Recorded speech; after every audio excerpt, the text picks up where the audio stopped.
Trojan family, Trojan gang. Fight on forever is in the building. And today we finna talk about how USC is still primed to get a top 5 recruiting class if we play our cards right. A little luck here and there, flip here and there. We primed to be at a top 4 type ranking. Now, in the 247 ranking, I think we rank like 21st ranked class in the country for 247. On 3, I think we like 15th ranked, right? So I know the Trojans, we kind of down because we just was the 3rd ranked class in the country. We was feeling that and we got knocked off our Trojan horse, right? Well, let me show you the road on how we could get back up in that top 5 ranking. All it takes is a couple of flips. You know, I'm talking about, not even a couple of flips. Just closing out. It's a lot of kids we trending for. If we could close out and this flip 1 or 2, we back to a stacked class, top 5 type. You know what I'm saying? So first off, we got Julian Lewis. You already know we got Julian Lewis, 5-star quarterback. He locked in. I know he feeling the commitment of Corey Sims, who just committed. Fight on. Now, Riley Pettyjohn is a kid I just brought y'all a couple days ago or a day ago, whenever that was. He's predicted by Rivals to go to USC as well. Him and Jakeem Stewart. So we just close out on him because we predicted to land him. He been trending that way. He feeling USC. This is like, it ain't one to lose because he's a Texas kid, but people putting crystal balls his way towards USC. So if we could close out on that, we'll have him, a great linebacker, 4-star kid, right?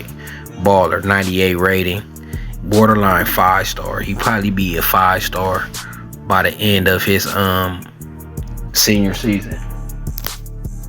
Then you got Andrew Marsh, right? Andrew Marsh, wide receiver, 4-star, baller. This kid been to USC 5 times, I believe. 5 or maybe 6 times. But he been to Texas like 6-7 times, right? Last time I checked, he was 1 ahead on the visits with UNC and Texas. And every time he go on a visit run, them the 2 schools he makes sure he visit, right? USC and Texas. Now, Andrew Marsh is 50-50 as well, right? He 50-50. It could go either way with USC and Texas, right? So it gonna go down to the last minute with this kid, but we got a 50% chance on this electric, dominant wide receiver. You already know we got Manti Tioga, 4-star linebacker. He great. He already locked in. Kendarius Reddick. A lot of people feel like he was one of them emojis. Everybody got him trending towards USC. Great safety, 4-star safety. Feel like he locked in. It seemed like it's only a matter of time. But this kid is tough. He already didn't committed to one school and flipped to another school, right? So this kid, hopefully the 3rd time the charm for him. Because this would be the 3rd school he committed to. I know another school he was committed to with UFC. UFC. Central Florida, UCF. You know what I'm saying? He was committed to UCF. So let's hopefully, if he commit to us, 3rd time be the charm. Now, another kid I got on here is Malik Autry. This will be the steal of the recruiting class. Every recruiting class, you know, you got to steal a surprise player you probably think you wasn't gonna get, right? Like last class, that was Carlon Jones. We didn't know we was gonna get Carlon Jones to the last minute. That was a last minute steal out of nowhere. We didn't think we was getting, right? So hopefully Malik Autry could be our Carlon Jones, a guy that we've been recruiting, that's been visiting, but we was looked at as a long shot. But we beat the odds with that one. There's always one recruit where you beat the odds, you don't see that coming. Everybody thought Carlon Jones was gonna go to Ohio State after he decommitted from Nebraska, right? So hopefully Malik Autry can be that dude for us to where it is fall our way for elite defensive linemen. And I just feel like Coach Henny, I mean, he already had got Justice Cherry and Isaiah Gibson to commit, even though they decommit. I just feel like I don't see this class closing out without Coach Henny getting another premier defensive lineman to join his class. And could that be Malik Autry? I feel like it's going to be on that type of level, 4-star type of level, right? Then you got the inside offensive lineman out of Bishop Gorman, Alai Kalani Nuavola. I know I'm probably butchering the name, right? But he a kid that USC is in the lead for. If you ask on 3, if they had to call it right now, he would go to USC. So we could just close out on that, game a minimum on that. At least at minimum, that's 50-50. They say we leading for him right now. And Coach Henson, he's a low key, a decent recruiter. I don't know why people be complaining about his recruiting. It's probably his development that I'm more looking forward to see. But I feel like he can recruit, and we leading for this kid. He in the West Coast, ain't no reason we shouldn't be able to close out, right? We should be able to close out on this kid. You already know about Hayden Lowe. He on go. Then Aaron Dunn, the massive 6'7", 290-pound offensive tackle, right? Now this kid also is trending towards USC. If they would call it now, the experts would call it now, USC is favored to land this kid if a decision was to be made today. Big, massive offensive lineman, right? With plenty of room to grow. Then you got Carday Smith, right? Got Carday Smith, and a lot of smoke around him. He came and visited USC. After he visited USC, a couple days later, he decommitted.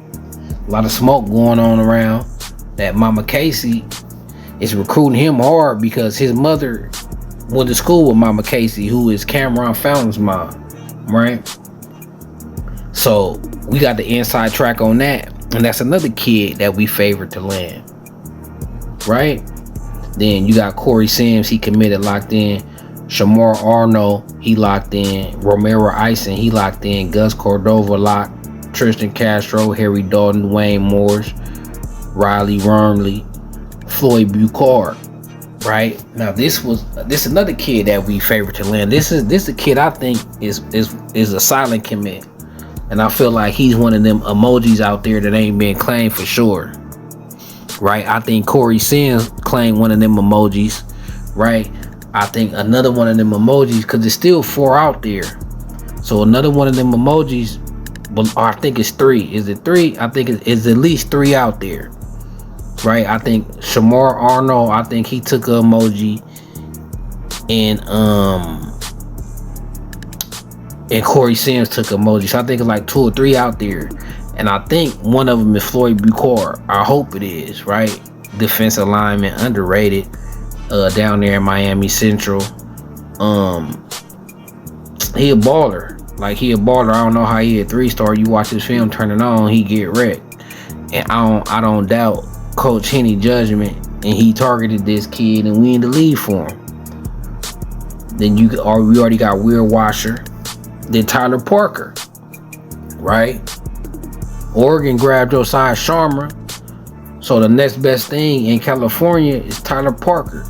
6 foot, 300-pound defensive lineman. Bowling ball, strong, been big since he was a freshman, right? Know how to move around with that weight. He a good player, 3-star. And then you got Elijah Vicona, who we also is leading for and expected to land, right? So if we just basically close out on who we trending for, right? If we just close out on who we trending for, get a little sleeper, get a Carlon Jones, somebody you probably don't see coming that we get. Coach Henny pull something out, like a Malik Autry, right? Get a Tyler Parker. You know, if we get these kids, and if we just close out on the kids that we supposed to close out on, and flip one and get one surprise, that'll have us at 22 commits right now, with a projected team score of 269 .70. This according to 247. How they judge their classes, how they rate their classes, right? So it's a calculation of numbers. Each player has a value. So Julian Lewis is worth 29.59 and so on, right? Riley Pettyjohn 28.07, right? It's a value system. Now,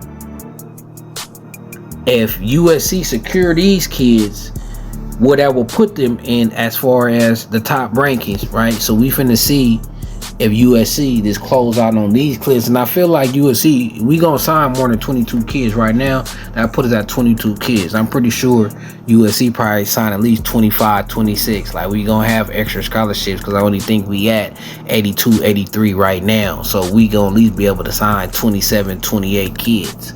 So just right now, if we lock in for the kids that we trending for and put us at 22 commits, that will have us ranked at USC was 269.70, so that would have us third. If we just close in on the kids that we trending for, that would have us third right now.